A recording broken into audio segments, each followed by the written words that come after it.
Alors nous sommes ici à Paris où je vais animer une conférence sur l'obésité en Afrique et je vais expliquer d'où vient cette épidémie d'obésité. Car il y a plus de 40 ans, il y avait déjà de l'huile de palme, il y avait déjà du sucre, il y avait déjà des graisses.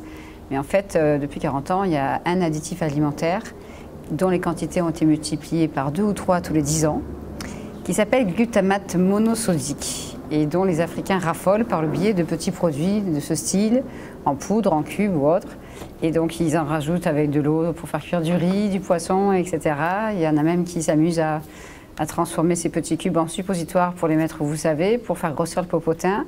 Et c'est une catastrophe. Donc du coup, c'est cet additif alimentaire qui est une des sources d'obésité au niveau mondial.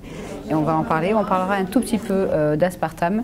Parce que je sais qu'en Afrique, il y a des gens qui vont voir leur famille et les familles leur demandent de leur apporter ça ou de leur apporter des pots de pâte à tartiner aussi pour les enfants parce que c'est trop cher là-bas.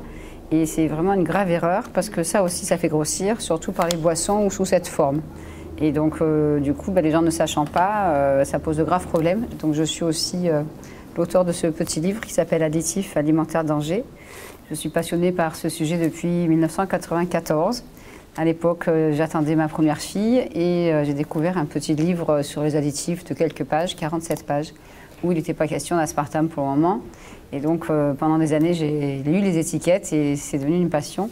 Et en rentrant en France en 2004, j'ai réalisé que les Français n'étaient pas du tout informés sur ce sujet. Donc, j'ai décidé de mettre toute mon énergie pour écrire ce livre pendant 2 ans, en mettant la version anglaise à jour pour l'auteur de la version anglaise.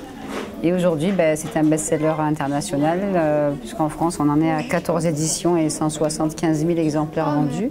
Et j'ai un public de 7 ans à 94 ans qui s'amuse à déchiffrer les étiquettes. Donc les enfants deviennent des détectives d'étiquettes avec ça comme arme. Et la deuxième arme qu'on peut utiliser, c'est le bouche à oreille.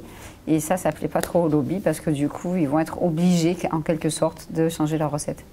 Donc ils surveillent mes écrits. Certains ont été voir mon éditeur en Hollande, où on arrive à 150 000 exemplaires. Il y a un des responsables d'un gros lobby, dont je tairai le nom, qui a été voir la femme de mon éditeur pour dire oui, c'est vous qui avez édité ce livre. Alors elle a dit oui, et il a dit je travaille pour telle firme. Et elle a dit ah, et il a dit non mais on surveille ce qu'écrit Corinne Gouget et ça va nous encourager à modifier nos recettes. Donc c'est quand même un succès entre guillemets auquel je ne m'attendais pas du tout.